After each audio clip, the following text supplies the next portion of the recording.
নিচে পড়ে মারা গেছে সেও উঠবে সেই দিন, যে লঞ্চে ডুবে পানির নিচে পড়ে মারা গেছে সেও উঠবে, যে এমনিতে মারা গেছে তিনি উঠবে। অর্থাৎ প্রত্যেকটা প্রাণী আল্লাহ তাআলা বলছে সেই দিন সকলেই উঠবে, সকলকে আল্লাহ তাআলা সেদিন উঠাবে। আমার মুসলমান ভাইরা, কেন উঠবেন সেই দিন, কি জন্য উঠবেন? রব্বুল আলামিন এরপরে জানাতে দিলেন সুম্মা তুওয়াফা কুল্লু নাফসিন মা কাসাবাত ওয়া হুম লা ইউযলামুন। ওই দিনের জন্য একত্রিত আমাদের হতে হবে। রব্বুল আলামিন জানাতে দিলেন দুনিয়ার মানুষ সুম্মা তুওয়াফা কুল্লু নাফসিন মা কাসাবাত, ও দুনিয়ার মানুষ তোমরা দুনিয়ার ভিতরে যা যা করেছো ততদিন পর্যন্ত, তোমাদেরকে আমি যতদিন হায়াত দিয়েছি এই হায়াতের ভিতরে, এই দুনিয়ার ভিতরে তুমি যা যা করেছো দুনিয়ার মাঝে, আল্লাহ তাআলা সেই দিন তোমাদের কৃতকর্মের ফল তোমাদেরকে দিবেন।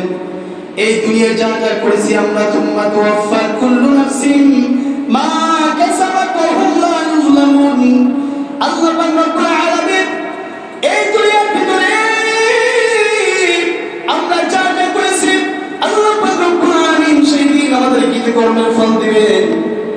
এবং কি জানাই দিলেন ওয়া হুম লা ইউযলামুন, কোন বান্দার প্রতি এক বিন্দু পরিমাণ কোন জুলুম করা হবে না। বুঝতেছেন? কোন বান্দার প্রতি ওয়া হুম লা ইউযলামুন, এক বিন্দু পরিমাণ কারো প্রতি জুলুম করা হবে না। আপনাকে যদি জাহান্নামে দেয়, আপনি যা করেছেন দুনিয়ার ভিতরে ওই হিসাব নিকাশের পরে আপনাকে জাহান্নামে দেবে। আপনাকে যদি জান্নাতে দেওয়া হয়, আপনার হিসাব নিকাশের পরে আপনাকে জান্নাতে দেওয়া হবে। সুতরাং কারো প্রতি কোনো জুলুম করা হবে না। আজকে তো দুনিয়া আমরা ক্ষমতার বলে হোক, যেমনি হোক, যার শক্তি কম তার প্রতি অনেক কিছু আমরা চাপাই দিতে চাই, ঠিক কিনা? চাই না? সেই দিন কোনো সুযোগ আছে? কথা বলে কোনো সুযোগ কিন্তু সেদিন আমাদের জন্য নেই। এই জন্য আল্লাহ তাআলা বলছেন এই দুনিয়ার ভিতরে তোমরা যা করো ভেবে চিন্তা করে করো, যা করো ভেবে চিন্তা করে করো। এমন তো নয় যে তোমাকে একটা তারিখ দেওয়া হলো, অমুক তারিখ পর্যন্ত তোমার হায়াত থাকবে। এমন তো নয় তোমাকে জানিয়ে দেওয়া হচ্ছে 10 বছর কিংবা 5 বছর কিংবা 100 বছর তোমার হায়াত আমি দিয়ে দিলাম, বলা হয়েছে? এই কথা আল্লাহ কেন সিক্রেট রাখলেন, কেন গোপন রাখলেন?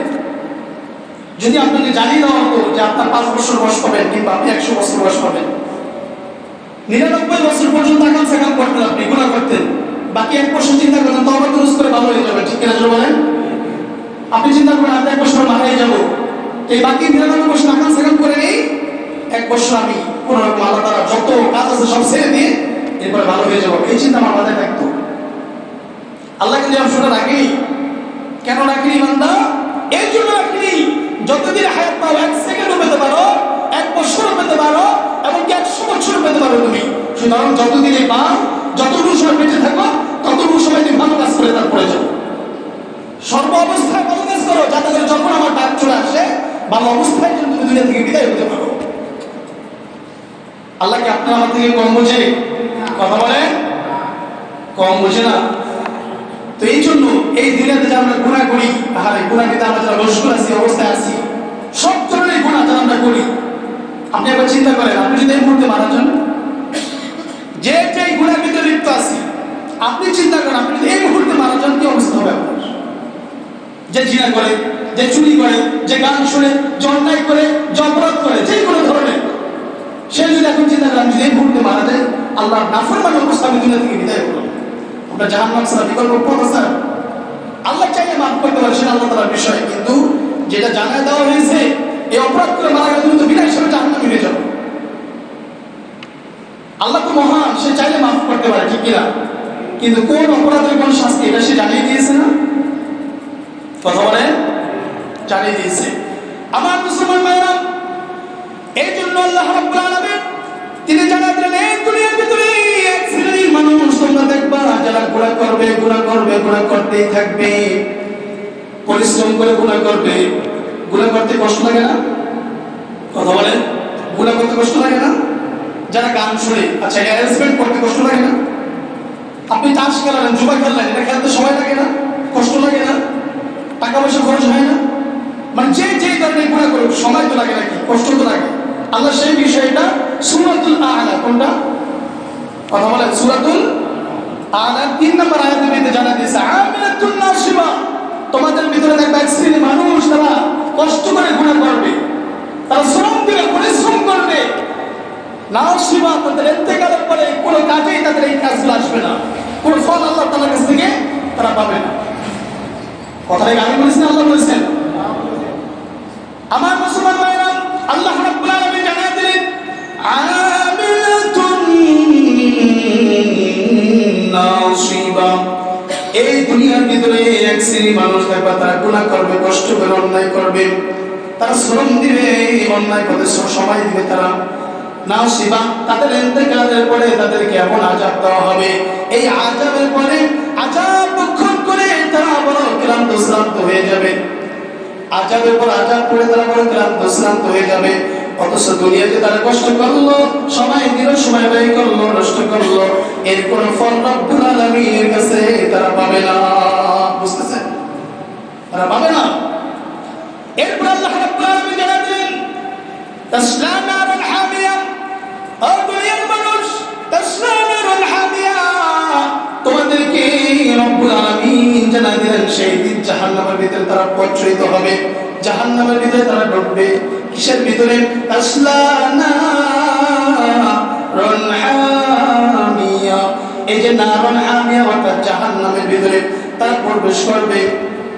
এমন জাহান্নামের ভিতরে প্রবেশ করবে যে জাহান্নামের ভিতরে আল্লাহ পাক রব্বুল আলামিন জানালেন, ইবনে কাসির রাহমাতুল্লাহি আলাইহি তাফসীরে এনেছেন, ওই জাহান্নামের আগুন এত ভয়ঙ্কর, এত কঠিন হবে যে আগুনের পরে আর কোন আগুন গরম হতে পারে না, এমন ভয়ঙ্কর আগুন। আল্লাহর পয়গম্বর জানালেন দিলেন, আল্লামা সানাউল্লাহ বারিকুতুর রাহমাতুল্লাহি আলাইহি তাফসীরে মাসাইলের ভিতরে আনছেন, তিনি জানালেন দিলেন ওই জাহান্নামের আগুন এত কঠিন হবে, ওই জাহান্নামের আগুনকে প্রথমে 1000 বছর তাপ দেওয়া হলো, ওই আগুনটা সাদা হয়ে গেল, আবার 1000 বছর তাপ দেওয়া হলো, ওই জাহান্নামের আগুনটা লাল হয়ে গেল, ওই জাহান্নামের আগুনকে আবার 1000 বছর তাপ দেওয়া হলো, ওই আগুনটি এমন কালো গচ্ছিত হয়ে গেল, লক্ষ লক্ষ জাহান্নামীদেরকে ওই আগুনের ভিতরে একসাথে একত্রিত করবে, কিন্তু একজন আরেকজনকে পাশে থেকে দেখতে পাবে না। বুঝতেছেন কি কঠিন হবে সেই দিন?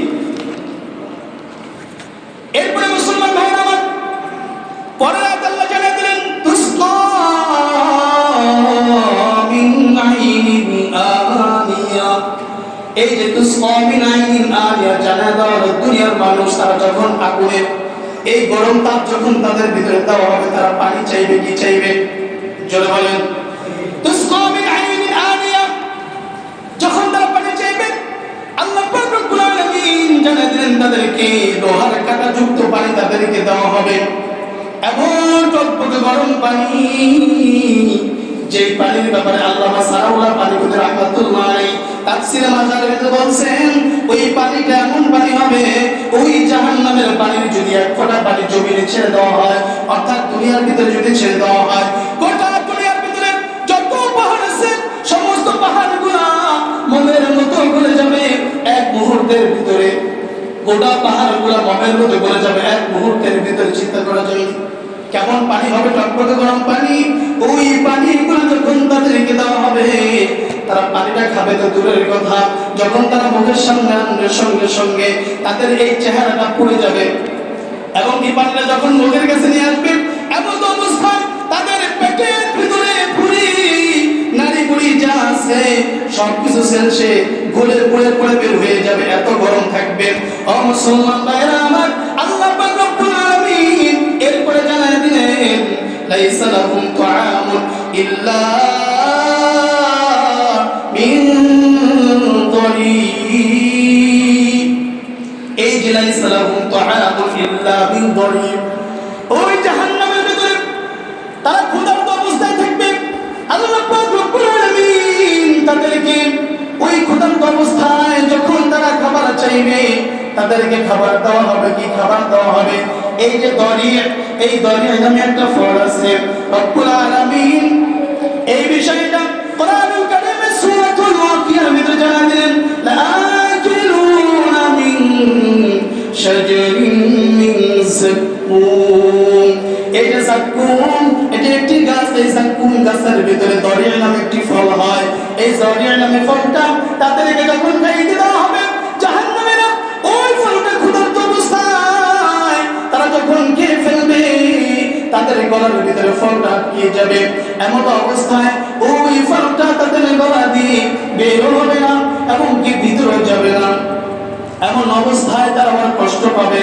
এমন কষ্ট পাওয়ার পর সহ্য করতে না পেরে ওই জাহান্নামীরা আবার ডাক দিয়ে বললেন, ও জাহান্নামী প্রভু, ও জাহান্নামী লক্ষ্মী, তোমরা আল্লাহকে বলো তার জন্য আমার শাস্তিটাকে কমায় দেয়। কি বলতেছে ওই ফেরেশতা?